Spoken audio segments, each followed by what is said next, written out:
የሩሲያው ጀነራል በሞስኮ መገደላቸው መነጋገሪያ ሆኗል።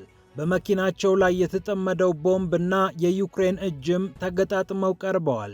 ዝርዝሩን እናያለን። ይህ እንደተጠበቀ ሆኖ የፈረንሳዩ ፕሬዝዳንት ኢማኑኤል ማክሮን ፑቲንን ለማናገር ጓግተዋል። የሩሲያ በጎ ምላሽም አበረታቷቸዋል። የማመቻቸቱ ተግባር ተጀምሯል። የሁለቱ መሪዎች ውይይት በጉጉት እየተጠበቀ ነው። እንዲሁም ፑቲን ወደ አሜሪካ የላኳቸው ሰው በውጤት ተመልሰዋል ተብሏል። የትራምፕ ሰዎችም ሩሲያ ከልቧ ለሰላም እየሰራች ነው ብለው አሞካሽተዋታል። የፑቲን ልዑክ በማያሚ ተነስተው የለቀቁት ፎቶግራፍም ትኩረትን ስቧል። በሌላ በኩል ኒኩሌር የሚል መዝሙር መዘመር የቀራት ጃፓን ያልተጠበቀ እርምጃ ወስዳለች። ለ15 ዓመታት ያህል የተዘጋውን የኒኩሌር ጣቢያ ወደ ሥራ መልሳ ዓለምን ጉዳስ ብላለች። ብረቷ ሴት እየተባሉ የሚጠሩት የጃፓን ጠቅላይ ሚኒስትር ይህንን እርምጃ የወሰዱበት አስገራሚ ምክንያትም ታውቋል። ፒያሳ ኔትወርክን ስትከታተሉ ሁሉንም በጥልቀት ታገኛላችሁ። ፒያሳ ኔትወርክን ሰብስክራይብ፣ ላይክ እና ሼር በማድረግ የፈጣን የተአማኒና የጥልቅ ዘገባዎች ቤተሰቡን ስንል በአክብሮት ጋብዘናል። አሁን ወደ ጉዳዮቻችን አለፍን።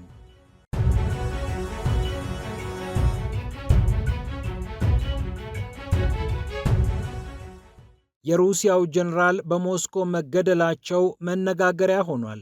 በመኪናቸው ላይ የተጠመደው ቦምብ ጀነራሉን እንደገደለ ሩሲያ አሳውቃለች። ጉዳዩን የያዘው መርማሪ ኮሚቴም የሩሲያው ጀነራል በመኪናቸው ላይ በተጠመደ ቦምብ በሞስኮ ሕይወታቸው አልፏል ብሏል። ሞስኮ ሌተናንት ጀነራል ፋኒል ሳርቫሮቭ የተባሉትን ጀነራል ስም ጠቅሳ መሞታቸውን ካረጋገጠች በኋላ ምርመራው ተጠናክሮ እንደቀጠለም ገልጻለች።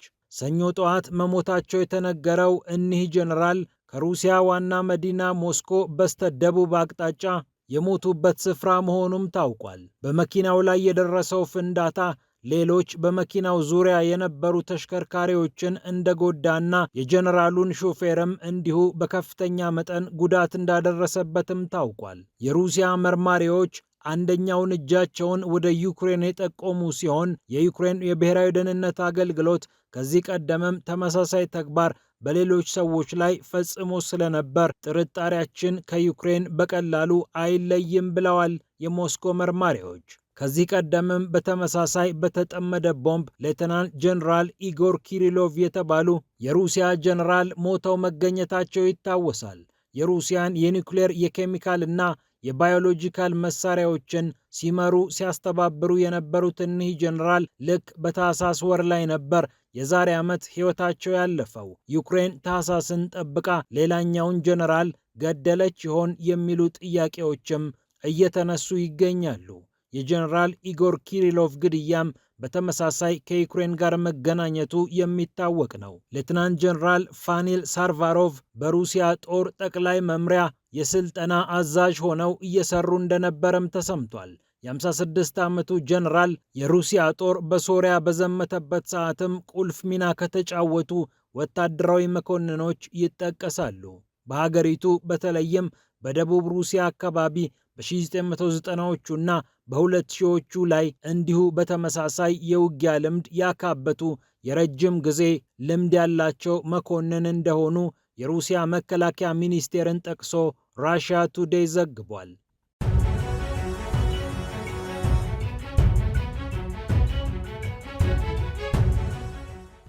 ወደ ሌላኛው ጉዳይ ስናልፍ የአሜሪካው ፕሬዝዳንት ዶናልድ ትራምፕ ልዩ ልዑክ የሆኑት ስቲቭ ዊትኮፍ ከፑቲን ሰው ጋር ያደረግኩት ንግግር እጅግ ወሳኝ ነው ብለዋል።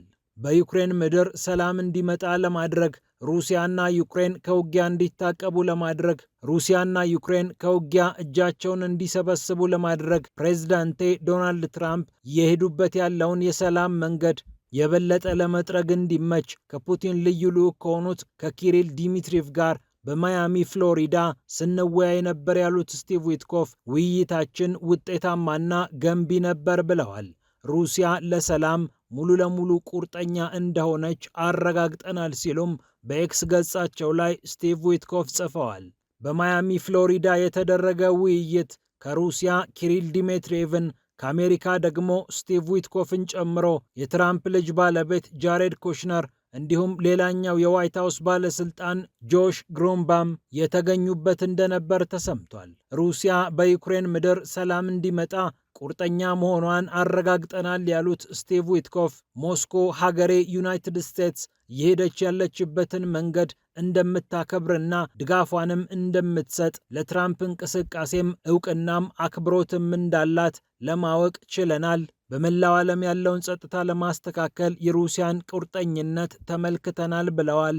አስከትለው በጻፉት ጽሑፍ የፑቲን ልዩ ልዑክ የሆኑት ኪሪል ዲሜትሪቭም ወደ ማያሚ አቅንተው ንግግራቸውን ጨርሰው ሊመለሱ ሲሉ ማያሚ እናመሰግናለን፣ በቀጣይ ሞስኮ እንገናኝ በሚል በኤክስ ገጻቸው ላይ ጽፈዋል። በኤክስ ገጻቸው ላይ የጻፉትን ጽሑፍ ያጀቡት ደግሞ አንድ ለየት ያለ ቲሸርት በመልበስ ነበር። በቲሸርቱ ላይ በቀጣይ ጊዜ ሞስኮ ኔክስት ታይም ሞስኮ የሚል ይዘት ያለው ጽሑፍ ይነበባል።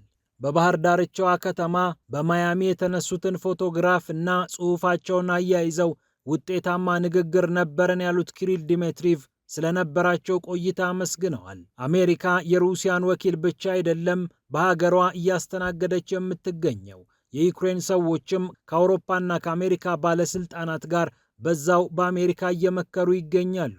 ኪየቭ ብቻዋን መነጋገርም መደራደርም ስለከበዳት ይመስላል ከአውሮፓ የመጡ ባለስልጣናት ኪየቭ ምን አይነት የሰላም ዋስትና ታገኛለች፣ እንዲሁም ድርድሩ ምን አይነት መልክ ይኖረው የሚለውን ጉዳይ ምልልስ ከማብዛት እዛው እነርሱ ባሉበት ብንወያይ ይሻላል በማለት ከኪየቭ ጋር እየመከሩ የሚገኙት። በአንድ በኩል የዩክሬንን በሌላ በኩል የሩሲያን ተደራዳሪዎች ለየብቻ እያናገረች የምትገኘው አሜሪካ የትራምፕ የሰላም ሐሳብ መሬት ላይ የሚወርድበትን ቀን ለማምጣት እየሰራች እንደምትገኝ የታወቀ ነው። ሩሲያ ግን የአውሮፓ ጣልቃ ገብነት የሰላም መንገዱን እያረዘመው ይገኛል ብላ እየከሰሰች ትገኛለች። በአላስካ ፑቲንና ትራምፕ ተገናኝተው ደህና ያሰመሩትን የሰላም መስመር አውሮፓና ኔቶ እየረበሸ እየበጠበጠ ይገኛል በማለት የሩሲያ ባለስልጣናት በተደጋጋሚ እየገለጹ ይገኛሉ። ከሰሞኑም ዩሪ ዩሻኮቭ የክሬምሊኑ ባለስልጣን ይህንኑ ሐሳብ ያስተጋባ ንግግር ማቅረባቸው ይታወሳል።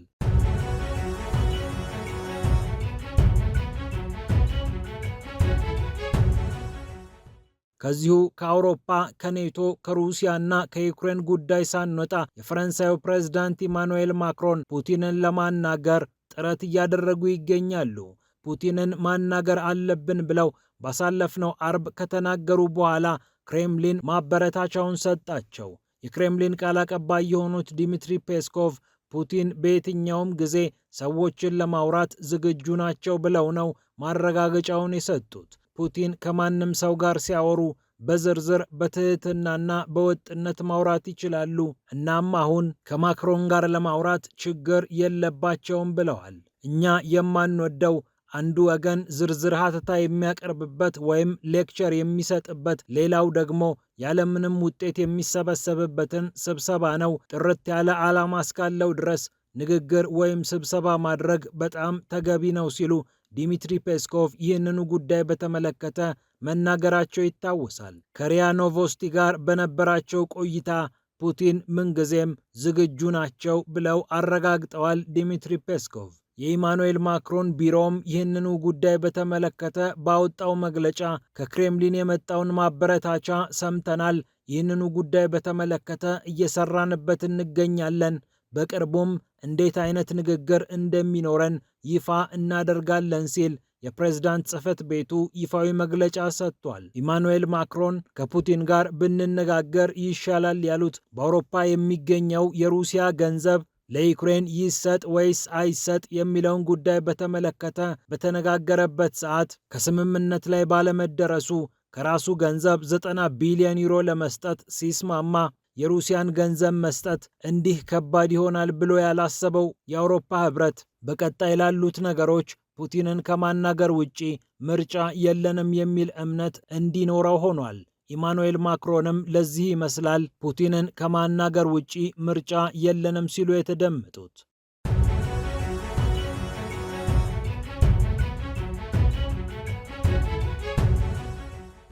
በመጨረሻም ጃፓን ዓለምን ጉድ ማሰኘቷን ቀጥላለች። ጠቅላይ ሚኒስትር ሳኔ ታካቺ የዚያች ሀገር ጠቅላይ ሚኒስትር ከሆኑ ጀምሮ ጃፓን መነጋገሪያነቷን ቀጥላለች። በታይዋን ጉዳይ ቻይናን በማስፈራራት አነጋጋሪነቷን የጀመረችው ቶኪዮ አሁን ደግሞ ከኒኩሌር የጦር መሳሪያና ከአጠቃላይ የኒኩሌር መርሃ ግብር ጋር በተገናኘ የተለያዩ እርምጃዎችን እየወሰደች ትገኛለች። የኒኩሌር የጦር መሳሪያ መታጠቅ እንደ ኃጢአት መታየት የለበትም እያሉ የሚገኙት የጠቅላይ ሚኒስትሯ ባለስልጣናት አሁን ደግሞ በሀገሪቱ ውስጥ የነበሩ ላለፉት 15 ዓመታት ስራ ያቆሙ የኒኩሌር ጣቢያዎችን ወደ ስራ እንመልሳለን ብለው ተነስተዋል። የጃፓን መንግስት ካሺ ዋዛኪ ካሪዋ የተባለውን የኒኩሌር ጣቢያ ወደ ስራ እንዲመለስ አድርጓል። የቶኪዮ የኤሌክትሪክ ኃይል ኩባንያም ስራውን እንዲጀምር ታዟል። ጃፓን በፉኩሺማ የደረሰውን የመሬት መንቀጥቀጥ ተከትሎ በኒኩሌር ጣቢያዎቿ ላይ ከባድ አደጋ ስለደረሰ 54 የሚሆኑ የኒኩሌር ኃይል ማመንጫ ጣቢያዎቿን ከስራ ውጪ አድርጋ ዘግታቸው እንደነበር የሚታወስ ነው። የተወሰኑ ከአደጋው ውጪ የነበሩና መስራት የሚችሉትን በጥቅም ላይ ያዋለች ቢሆንም አብዛኛዎቹን በተለይ ደግሞ ግዙፍ የሚባሉትን ከስራ ውጭ አድርጋቸው ቆይታለች። አሁን ግን ካሺዋዛኪ ካሪዋ የተባለውን ከቶኪዮ 320 ኪሎ ሜትር የሚርቀውን ኒጋታ በተባለችው የወደብ እና የጠረፍ አካባቢ የሚገኘውን የኒኩሌር ኃይል ማመንጫ ወደ ስራ ለመመለስ ቶኪዮ ስራ ጀምራለች። 54 የሚሆኑ የኒኩሌር ኃይል ማመንጫዎችና መሰል ተቋማትን ለመዝጋት ያልሰሰተችው ጃፓን አሁን ግን በቃኝ ብላ ወደ ኒኩሌር ኃይል ማመንጫ እየተመለሰች ትገኛለች። ከፉኩሺማ አደጋ በፊት 30 በመቶ የሚሆነው የሀገሪቱ ኤሌክትሪክ ኃይል አቅርቦት የሚገኘው ከኒኩሌር ኃይል ነበር። ነገር ግን የኒኩሌር ኃይል ጣቢያዎቹ መዘጋታቸውን ተከትሎ ጃፓን ከተለያዩ የዓለማችን ሀገራት ጋዝን ጨምሮ የተለያዩ ለኃይል አቅርቦት የሚሆኑ ውጤቶችን በመግዛት ክፍተቱን ስትሞላ ነበር። ከ60 እስከ 70 በመቶ የሚሆነውን ኤሌክትሪክ ኃይሏን የምታመነጨውም በዚህ መልኩ ሆነ። ለዚህ ደግሞ በየዓመቱ 10.7 ትሪሊየን የን ወይም 68 ቢሊዮን ዶላር ወጪ ታደርጋለች። በተጠናቀቀው የፈረንጆቹ ዓመትም 68 ቢሊዮን ዶላር አውጥታለች። ከነበረው ፍጥነት አንጻር እግሩ ጎተት ብሏል የተባለው የጃፓን ኢኮኖሚን ለማነቃቃት ያሰቡት ሳኔ ታካቺም በቃ የኒኩሌር ማመንጫዎቻችንን እንክፈታቸውና ከውጪ የምናመጣውን የኃይል አቅርቦት እንቀንስ፣ ኢኮኖሚያችንን በዚህ መልኩ እንደግፍ ማለት ተጀመረ። እስከ 2050 ምንም አይነት በካይ ጋዝ አልለቅም ብላ የነበረችው ጃፓን አሁን ግን ከኢኮኖሚዬ አይበልጥብኝም ብላ አንዳንድ ጋብ አድርጋቸው የነበሩ አሰራሮችን ለመመለስ ተገዳለች። ከቻይና፣ ከአሜሪካ፣ ከህንድና ከሩሲያ ቀጥላ አምስተኛዋ ካርበን ለቃቂ የሆነችው ጃፓን ንጹህ የኃይል አቅርቦትን ለማቅረብ ምላ ተገዝታ የነበረ ቢሆንም አሁን ግን የምትወስዳቸው እርምጃዎች ከዚህ ፈቀቅ ያሉ ናቸው የሚል ትችት እንድታስተናግድ አድርጓል። የኒውክሌር ኃይል ማመንጫዎቹ መመለስ የለባቸውም የሚሉ ጃፓናውያን ቁጥርም ቀላል አይደለም። ፒያሳ ኔትወርክን ስትከታተሉ ስለቆያችሁ ክብረት ይስጥልን ብለናል። ፒያሳ ኔትወርክን ሰብስክራይብ፣ ላይክ እና ሼር በማድረግ የተአማኒ የፈጣንና የጥልቅ ዘገባዎች ቤተሰብ ሁኑ ስንል በአክብሮት ጋብዘናል። ሰላም ለዓለማችን።